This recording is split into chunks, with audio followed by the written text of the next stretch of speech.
Olá, gente, bom dia, tudo bom? Bom dia, professor. Bom dia, Matheus, seja bem-vindo. Como estamos? Viu? Tranquilo?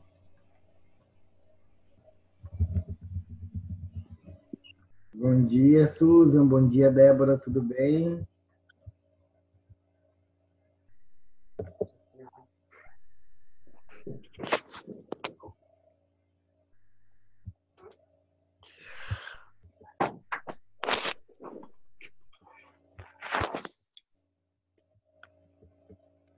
Bom dia, gente, tudo bom? Bom dia, E aí, como estamos? Tudo bem? tudo bem? E aí, como é que foi a atividade semana passada? Foi tranquilo? O que vocês acharam?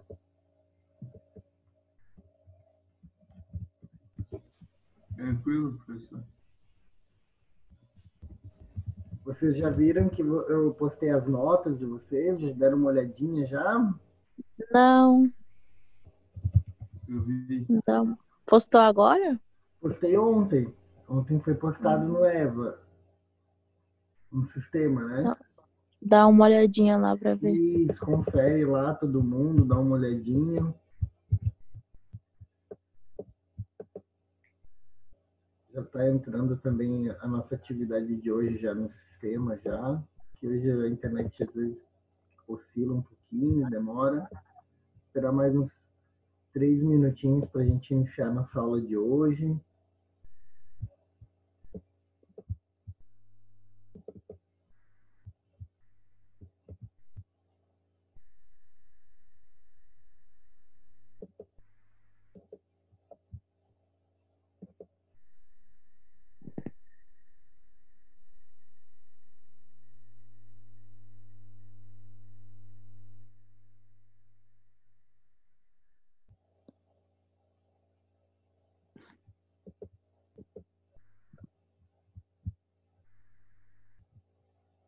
Bom dia, Natália, tudo bem?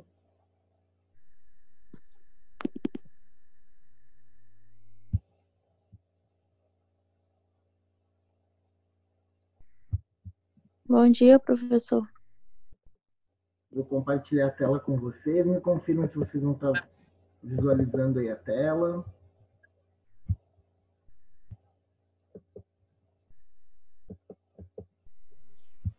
Sim. Ótimo.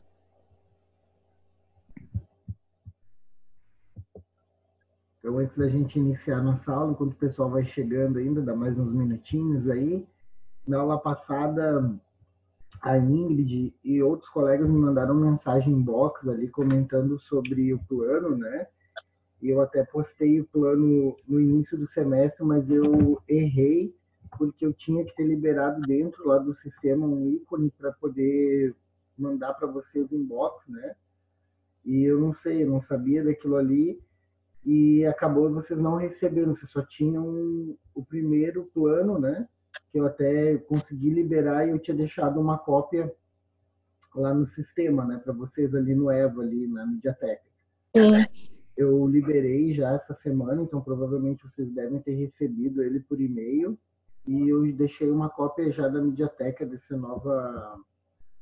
novo eixo que a gente está cursando, tá bom? Então peço desculpa a todos ali Tá bom, que não então. receberam, tá? Agora confere ali. Eu até coloquei também ali no mural, eu sugeri que a gente sempre começasse a nossa aula no mesmo dia, no mesmo horário, como a gente tem sempre feito, né, ao longo do semestre, assim, porque daí vocês já se planejam, sabem que hoje é o dia da aula, sabem que esse momento é o momento que a Sim, gente vai conversar, que é muito ruim, às vezes a gente trocar de dia, trocar de horário, né, porque tem gente que trabalha, enfim, cada um tem o seu planejamento, né? é verdade. Então tá. Então vamos começar então, gente. Hoje a gente vai falar sobre ventilação mecânica em pacientes com DPOC, asma, né, nas doenças obstrutivas, né?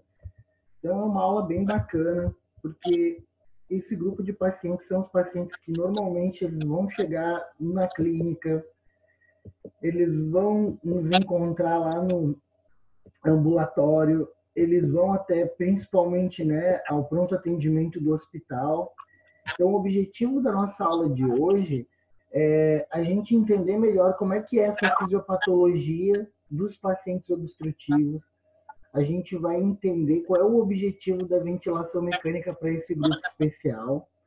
Outro ponto importante é a gente compreender como é que é a mecânica ventilatória de um paciente com asma, de um paciente com DPOC, quais são as suas diferenças e quais são as suas características, o que o DPOC e o asmático têm em comum. Hoje a gente vai relembrar esses conceitos que vocês já viram lá na fisiopatologia, né?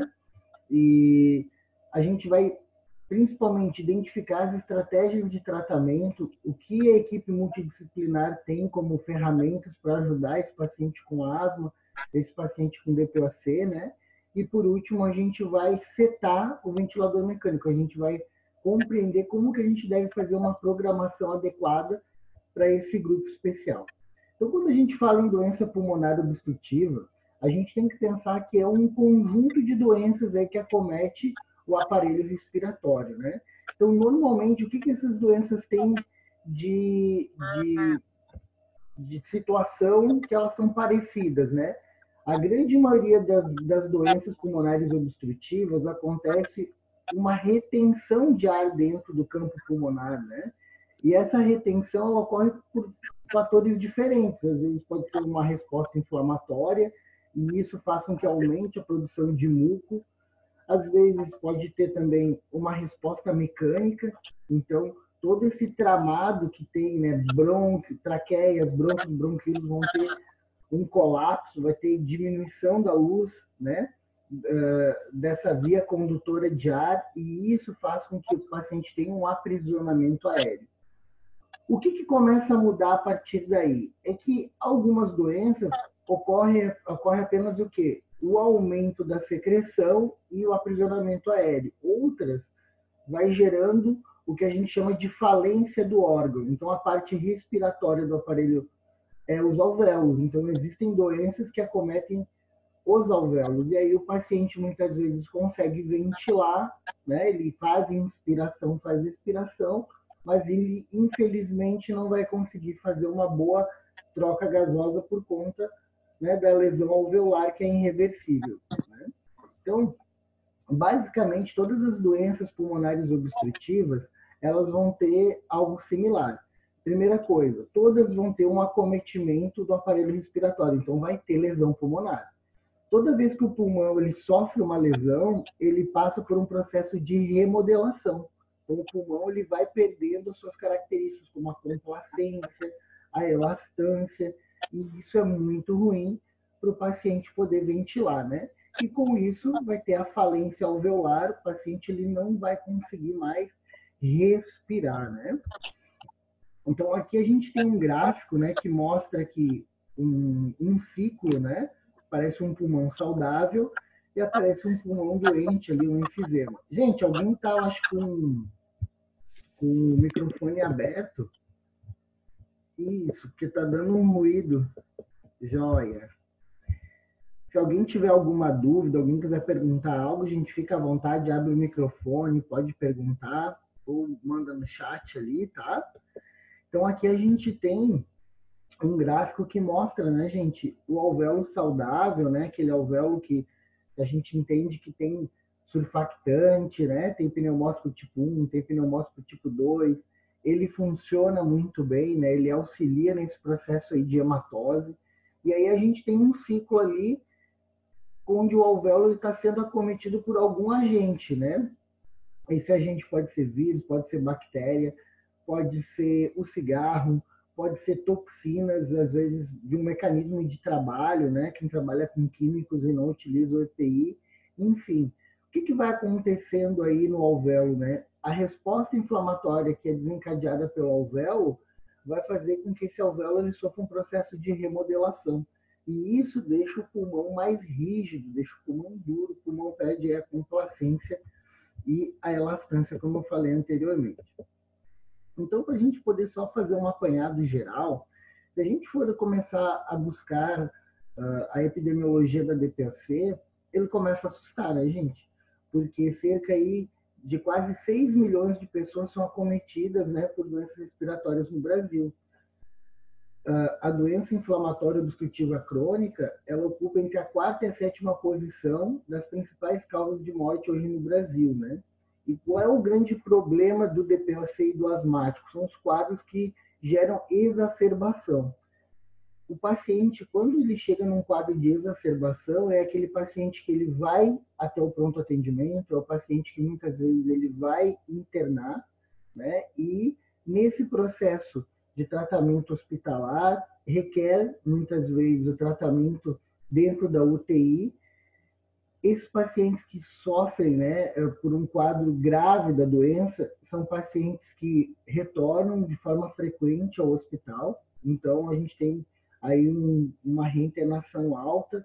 Normalmente, 50% desses pacientes eles voltam antes de 6 meses, né, principalmente agora nesse período de inverno.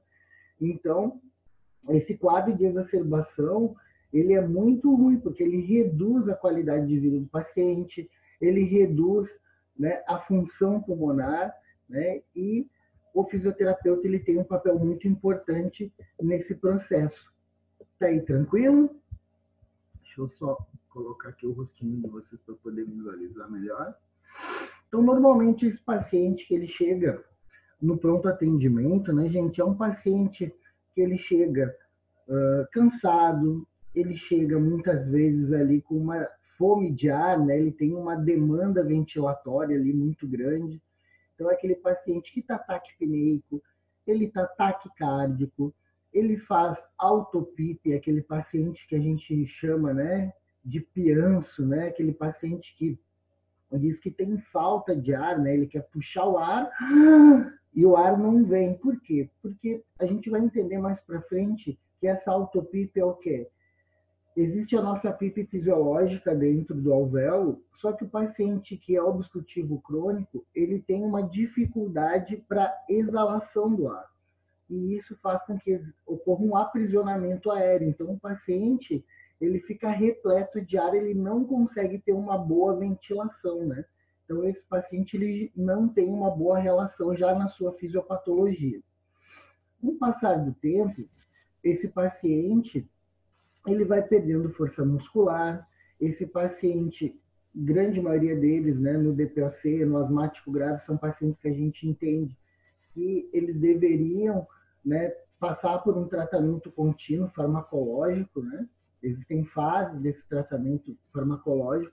A gente entende que muitos desses pacientes não compreendem a sua doença, não compreendem o seu real estado de saúde, e isso impacta diretamente na saúde respiratória desses pacientes, né? Sem contar também com outros fatores aí, como a alimentação, a hidratação, que também vai influenciar diretamente no tratamento dessas doenças, né? E o que elas têm em comum, né? Nos quadros de exacerbação, todo paciente ele tem fome de ar, né? Ele tem vontade de ventilar e ele não consegue, né? Ele até tem uma ventilação, mas ela não está adequada para esse paciente. E esse paciente ele acaba retendo o quê? CO2, né? Então ele faz quadros de hipoxemia e consequentemente vão ter alterações aí na gasometria, né? Grande parte deles vão ter acidose aí respiratória, né? Então, quando a gente para analisar o DPOC e o asmático, acontecem algumas condições aí especiais dentro do aparelho respiratório, né, gente? Primeira coisa que vai acontecer aí é que dentro da luz do brônquio, ela vai ter o que a gente vai encontrar ali? Um aumento na produção de secreção, né, gente? E secreção, a gente tem que analisar muito bem a característica, o volume, a quantidade, né? Então, ter muco dentro do pulmão é natural, né? A gente tem células mucoides, o muco ele é importante, ele ajuda a reter, né, as macromoléculas, né? O muco ele também ajuda também na questão da quando o paciente ele está fazendo esse volume corrente, né, ajudando na entrada e na saída do ar, ajuda na exalação, ele umidifica o ar. Então, o muco em si ele não é um problema, mas o aumento da produção de muco ele pode ser um campo fértil aí para um agente etiológico, para um vírus, para uma bactéria, para um fungo, né? Nos quadros de exacerbação, essas paredes elas entram em broncoespasmo. O que é isso? Parte dessas paredes elas são compostas de músculos. E esses músculos, filamentos musculares, eles contraem. Então, a contração diminui o calibre do vaso associado ao processo inflamatório e sugere o quê? Um processo inflamatório, tanto na luz do vaso quanto na parede do brônquio, né? Então, se o paciente ele não trata, a coisa só piora, né, gente? Então, a gente já não está mais no alvéolo, já está em toda a parte condutora do ar, né? Então, muitas pessoas imaginam que a lesão ela ocorre apenas no alvéolo. Não, a remodelação acontece em todo o aparelho respiratório, tanto na via condutora, que é a traqueia, brônquios e bronquíolos, até chegar na parte respiratória, que são os alvéolos, né? E quando a gente faz uma análise macro do campo pulmonar, né, fora, né, da via aérea, a gente começa a ver que todo o parênquima pulmonar acontece um processo de remodelação. Então, o pulmão ele fica duro, que a gente chama de enfisema pulmonar, né? Então, é aquele pulmão rígido, né? E é o pulmão que é mais difícil também para o fisioterapeuta ventilar, né? Então, a ventilação mecânica aí, ela passa a ser algo muito importante para a gente poder ajudar a dar suporte ventilatório, suporte respiratório para o nosso paciente. Então, a gente tem aqui à esquerda um bronquíolo normal, a gente consegue ver nessa parede, ela é uma parede que ela é composta por diferentes tecidos, né? Então, essa parede ela tem a capacidade de contrair, de relaxar, devido a esses filamentos musculares, ela também tem células mucoides que produzem o muco. Então, à direita, a gente tem um bronquíolo, já é o bronquíolo que ele está doente, é o bronquíolo que está inflamado, é um bronquíolo que já está em remodelação, né? Tem diminuição da luz aí do vaso, a gente consegue observar ali uma quantidade significativa ali de secreção mucopurulenta, né? Então, é aquele paciente que vai ter dispneia, vai ter desconforto, vai chegar com fome de ar lá. E quais são os fatores de risco, tanto para o asmático quanto para o paciente DPOC? Primeira coisa é o tabagismo, né? Qualquer aparelho, né, gente, que libera alguma fumaça quente é ruim. Então, o paciente que ele consome cigarro, que ele consome narguilha, aquele paciente que utiliza algum dispositivo eletrônico, é um paciente que vai estar inalando aí partículas de toxinas, né? E essa toxina em alta temperatura no campo pulmonar, isso gera aumento na produção de muco e remodelação aí do campo pulmonar, né? Existem alguns trabalhos que, infelizmente, também podem ser deletérios aí para o sistema respiratório, né, gente? Então, vou dar um exemplo aqui. Aí, a gente olhando num viés aí socioeconômico, se a gente for ver algumas regiões do Brasil, até mesmo de Santa Catarina, existem profissionais que trabalham, né, ou na cozinha, né? Então, estou trazendo aqui um exemplo aqui de uma dona de casa, às vezes pode ser uma hospedaria, pode ser um restaurante, né? Então, até eu brinco, lá no sul da ilha tem um restaurante que a gente adora, perto do Morro das Pedras, que todo buffet ele é de fogão a lenha. Então, uma vez que outra eu ia ali almoçar, é legal, mas eu fico pensando naquelas pessoas que passam o ano inteiro ali trabalhando nessa cozinha, né? Então, eles estão sofrendo sim, né, com essas toxinas que estão sendo liberadas através da combustão ali da lenha, e é algo para a gente se preocupar, né, gente?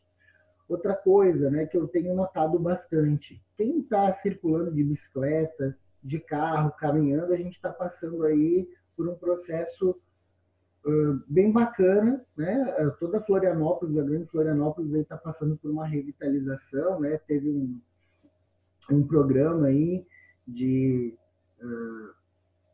pavimentação, né? Novas pavimentações, né? Estão arrumando todas as vias, né? E o que que acontece? Alguns desses profissionais, eles recebem o EPI, mas eles não entendem a importância do EPI, né? Acham que é bobagem, acham que aquilo ali não vai fazer uma diferença significativa, e esse profissional ele acaba trabalhando com um ambiente que é hostil, que libera toxinas, é uma fumaça que é tóxica, de alta temperatura e que faz remodelação do campo pulmonar. Então, muitas vezes, esses operários, eles acabam tendo uma doença respiratória adquirida por conta do trabalho, né? E aí o fisioterapeuta aí também tem um papel muito importante nesse processo para poder orientar. Então, o pessoal da segurança do trabalho, fisioterapeuta do trabalho, ele tem uma função muito importante que é orientar esses profissionais a utilizar o EPI, a entender o risco, né, que esses colaboradores sofrem aí devido ao trabalho, né? Então aqui a gente tem a imagem aqui de um mineiro, né? Por mais que ele não esteja de repente nesse momento, né, tá saindo da mina, tirei o EPI, e se a gente for observar ali, ele está todo sujo, dentro desse ambiente tem liberações ali de toxinas, então provavelmente esse mineiro aí vai ter problemas respiratórios, né?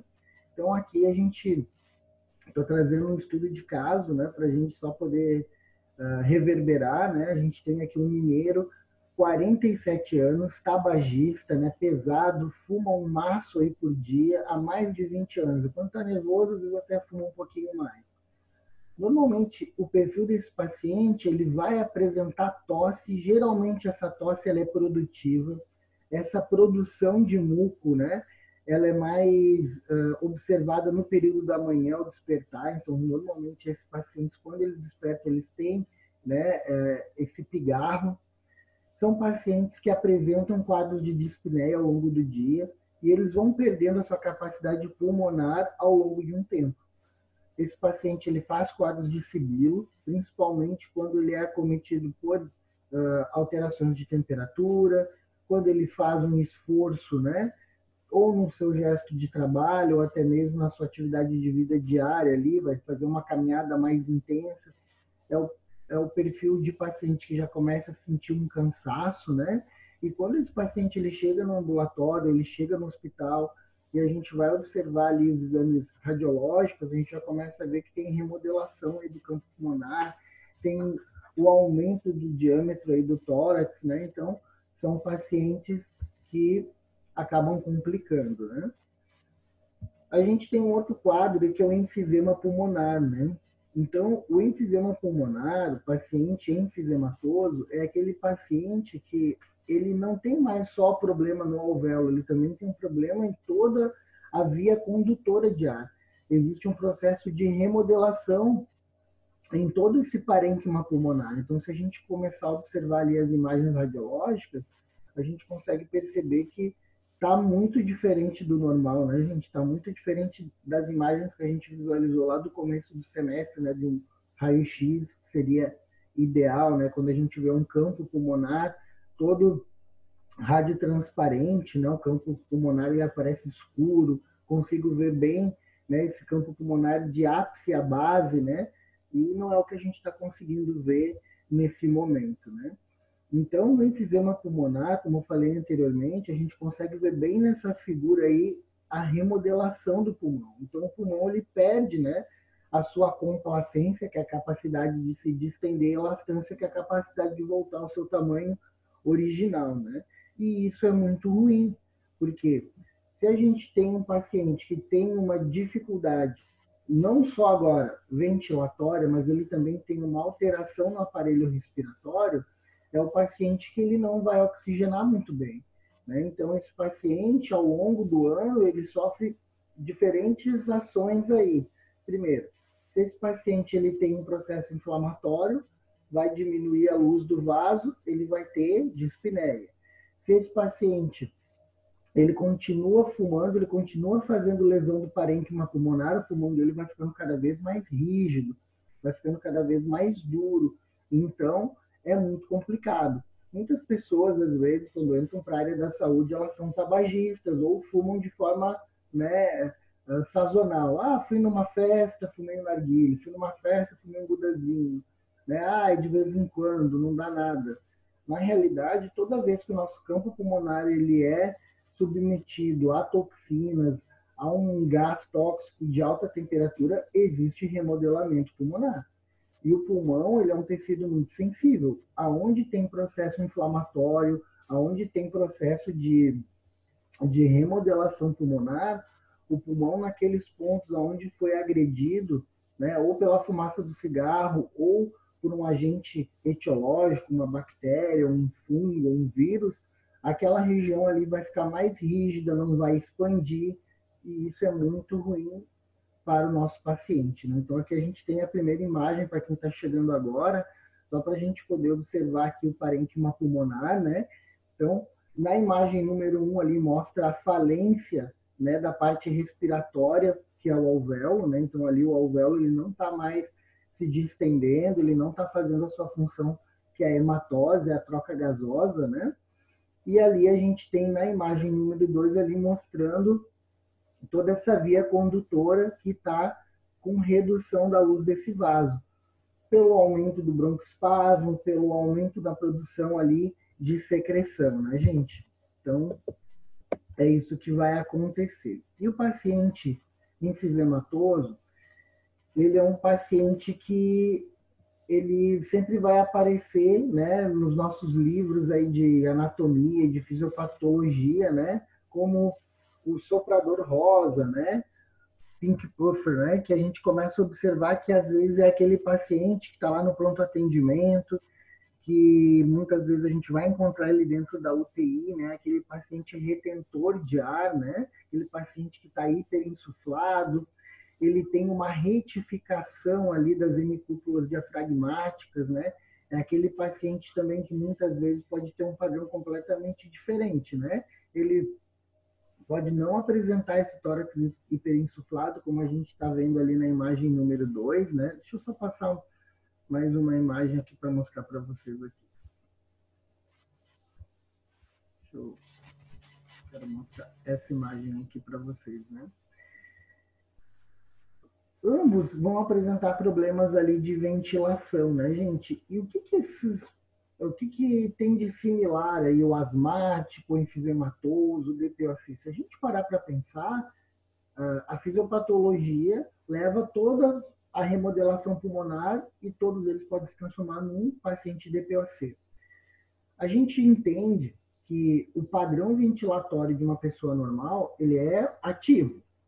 Nós contraímos a musculatura, né, respiratória, o principal músculo respiratório é o músculo diafragmas intercostais internos e externos, e no momento que a gente ativa, né, essa musculatura principal, o diafragma, que tem formato de cúpula, essa cúpula ela contrai e o ar se desloca para dentro do campo pulmonar de forma mecânica, né, de forma ativa, existe um gasto de energia.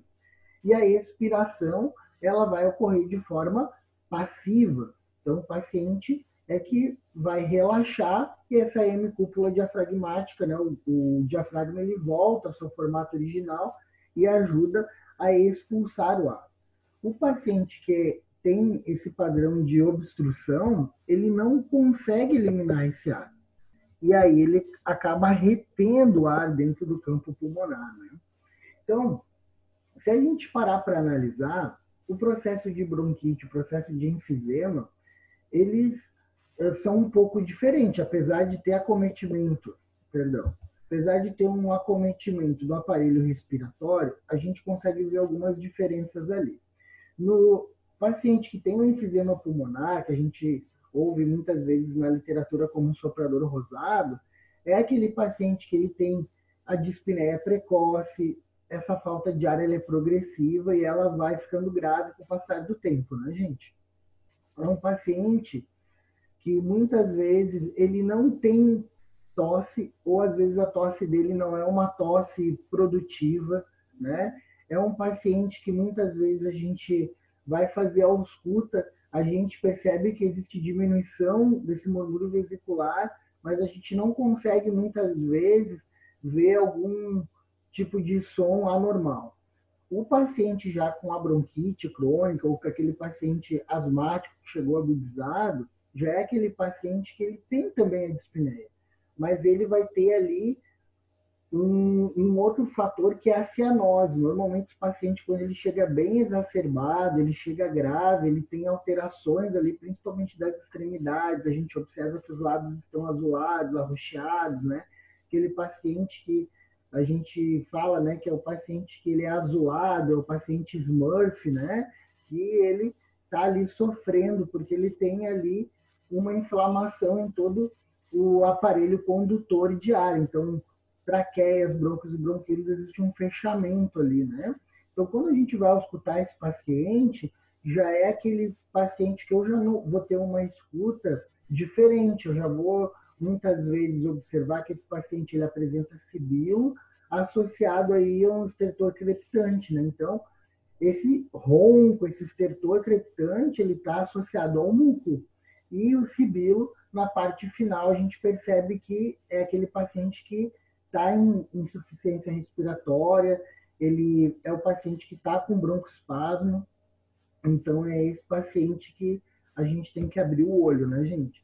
Porque esse paciente, ele está tendo uma inflamação em todo o aparelho respiratório. E se a gente não tomar uma conduta adequada no início, a gente pode levar esse paciente aí para um desfecho ruim, né? É um paciente que, se ele não for submetido à terapia medicamentosa, ele não receber uma pressão positiva através de uma VNI e, posteriormente, se for necessário, ser entubado, é um paciente que pode ter uma parada cardiorrespiratória e pode vir a óbito, né?